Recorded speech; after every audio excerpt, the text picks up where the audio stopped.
Hi everyone and welcome to Real China. Let's kick off this week by taking a look at one of last year's biggest hits at the Chinese box office. Now this one really is a wacky mix of genres. It's got history and mystery, romance, kung fu, CSI-style detective work, and a talking deer. Someone was clearly off their face on cocaine when they put the plot together, that's for sure. Yeah.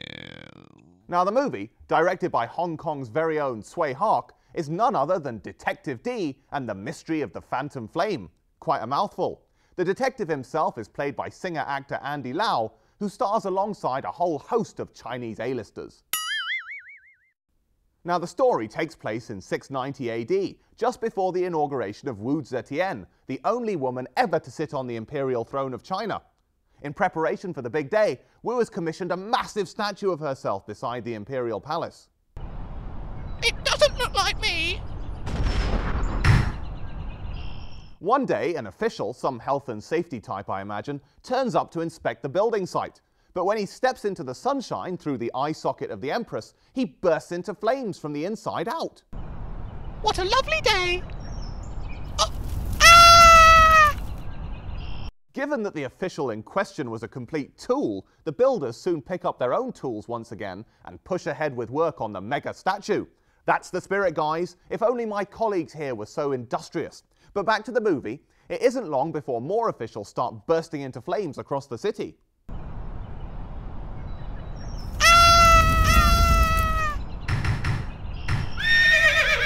Rather than lose her entire government to the Phantom Flame, Wu Zetian sends envoys to collect Detective D from the prison which she banished him to 8 years earlier. I'm free! D is then paired up with a mysterious, talented and downright sexy imperial assistant called Jing'er, who looks a lot like Li Bingbing. I'm here to help. I bet you are. D is also forced to work with another court-appointed detective, a rather sour albino chap played by Dong Chao, who just so happens to be the real-life husband of Sun Li. Happily, Dong ends up bursting into flames, but only in the film. I love you, Sun Li. Let's check out the high-kicking, mystery-solving trailer.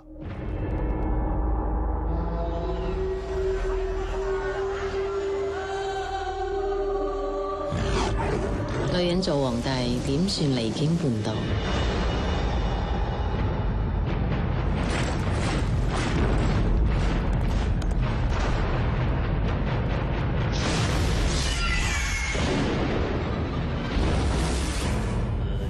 火係喺死者體內燒出嚟嘅。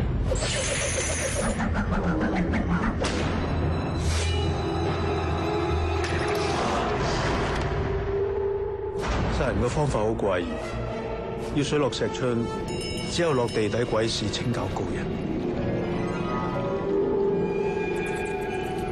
天后派我哋查焚屍案。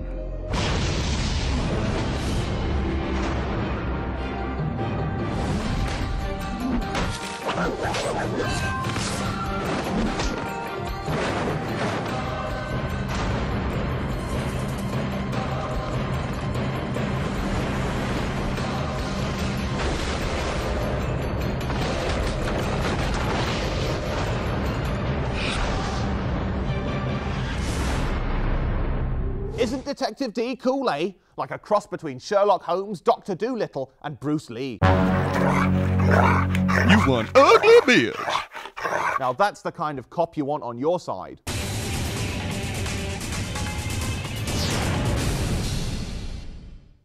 Wow, that Detective D looks wonderful. But I've got Karen here now. Kajin here for... How are you? I'm great. How are you? I'm also good. You've been on holiday, haven't you? I have indeed. I went to a wedding. A wedding? Was it your wedding? No, obviously not. Oh yeah, no one would know you. Oh, brutal. Anyway, so what have you got for us this week? Now, remember the Lu Chuan film King's Feast, the one that he went around China to look for the leading actors? It was some historical movie, wasn't it? About King's Feast. Okay. Now, he's got a new competitor. Oh. Daniel Lee, a Hong Kong director, is making a film about the same historical story. So what is the historical story for those of us who don't know? Okay, it's about a dinner between two warring generals, basically. Like a romantic dinner? No, it's like really sneaky. One's trying to kill the other, basically. Okay, so tell us who the main characters are in the film, like the historical characters. Right, so basically Xiang Yu, one of the generals, invited Liu Bang for dinner, and he wants to kill Liu Bang because he thinks he's a rival, and Liu Bang manages to escape. And so that's a very important time in Chinese history. And Daniel Li's film is called White Vengeance. Okay. So both films about the same story and about to come out, like, I think they start shooting around the same time as well. Okay, so let's take this one, White Vengeance, first of all. So who is starring in that one? Now, Leon Lai is playing Liu Bang, and Anthony Wong, one of your favorites. Anthony Wong. Yeah. He's playing Xiang Yu, very dominant general. Okay, so Anthony Wong, incredibly cool man. So what about this other one, King's Breakfast? King's Feast. King's Breakfast. Right, Pay attention to what I say. I get sleepy. Okay. Leon Lai will be competing with Liu Ye from Lan Yu, and Anthony Wong versus my favorite, Daniel Wu. Oh, Daniel Wu! I know. I Great love this stuff. sort of competition. But then, like, in the West, when that's happened before, I remember when they had, like, what was it? It was Tombstone and Wyatt Earp. Right. They were both dealing with, like, the OK Corral and stuff like that. And when that happened, like, the one that came out first, Tombstone, totally wiped the floor with Wyatt Earp. So Exactly. I mean, the early bird gets the box office. That's just the way it is. that is, like, philosophical. How long did it take you to come up with that? I came up with it just now, okay? This is why I'm like hosting the show as well. She said it in rehearsal. Whatever, I Okay. didn't. So what else have you got for us then? Now, the Beijing International Film Festival is coming up, and we have quite a few famous directors coming international. We have Black Swan's director, Darren Aronofsky. Oh, he's okay. I personally didn't like Black Swan because I knew this would happen. it made no bloody sense. But okay. But you like The Wrestler, right? The Wrestler was good. Yeah, that was quite enjoyable. Say Or something Mickey nice, Rourke. you know, Okay. he's- Darren, good job. So what else? We also have the Lion King's director, Rob Minkoff. Oh, Rob Minkoff. Yeah. What else? He directed something with. Oh yes, The Forbidden Kingdom. Oh, okay. How can you go from The Lion King to The Forbidden Kingdom? I mean, Obviously, she's not a fan. But Jackie Chan is the ambassador of the film festival. Oh yes, I forgot So about Jackie. forget what I just said. Okay, and we should I should certainly be nice to old Darren Aronofsky because we might set up an interview, mightn't we? Exactly. We're still trying to get an interview, so. Trying. But yeah, so that should be very exciting, and they're showing their films here, aren't they? Exactly. So yeah. wonderful. Hopefully we'll get tickets. Okay, well, we'll try. Anyway, coming up next, we have Mumu's mini blog section. We do. You like Mumu, don't you? I do. As a teammate. Don't worry, girls. You still. Oh, I personally don't think he's that interested in you, but okay, it doesn't matter. Anyway, let's head over to Mumu. Hi guys, and welcome to this week's mini blog. Chinese mainland actress Wang Luodan, who shot to fame in the hit TV drama Struggle about recent college graduates, was involved in a car accident on April 5th. Shortly afterwards, she wrote on her mini blog saying that everything is faded and asking her fans to pray for the left side of her face.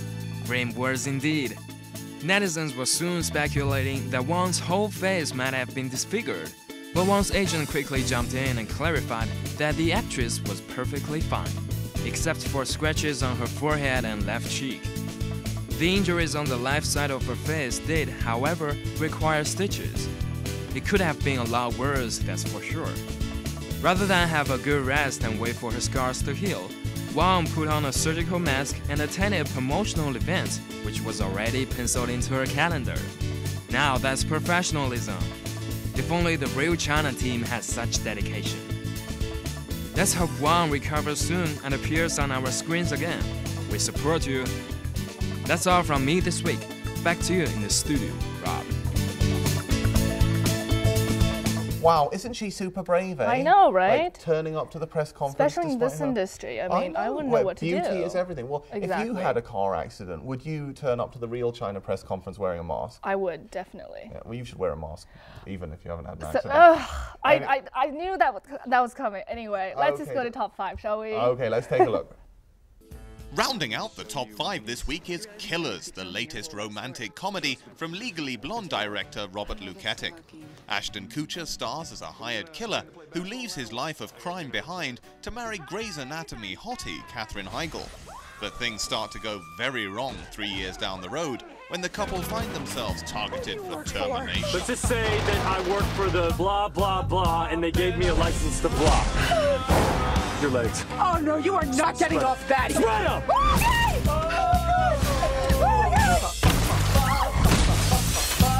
Stop it! It's not shooting. Honey, oh, God! It's gonna be a long day. In at number 4 is Ding Sheng's action comedy sequel, The Underdog Knight 2. Award-winning actor Liu Ye reprises his role as Lao San, a brain-damaged vigilante who fights for justice on the streets of China.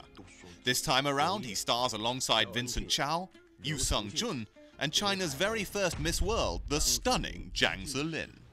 Blasting into third place this week is German director Robert Schwentke's action comedy, Red. Bruce Willis stars as a retired CIA operative who's targeted for assassination. In order to survive, he's forced to hook up with members of his former team, including John Malkovich, Morgan Freeman, and the Queen herself, Helen.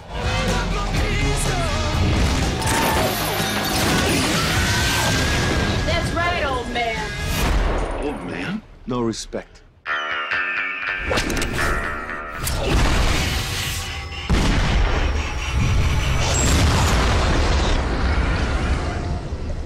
Old man, my...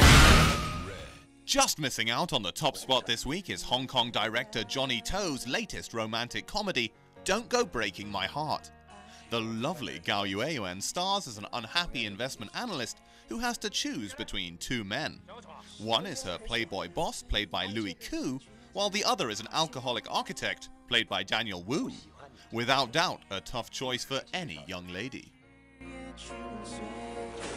And finally, topping the charts for the third week in a row is Battle Los Angeles, a sci-fi action epic from director Jonathan Liebsman. The Dark Knight star Aaron Eckhart heads the cast as a veteran soldier leading a platoon of Marines against alien invaders in the City of Angels.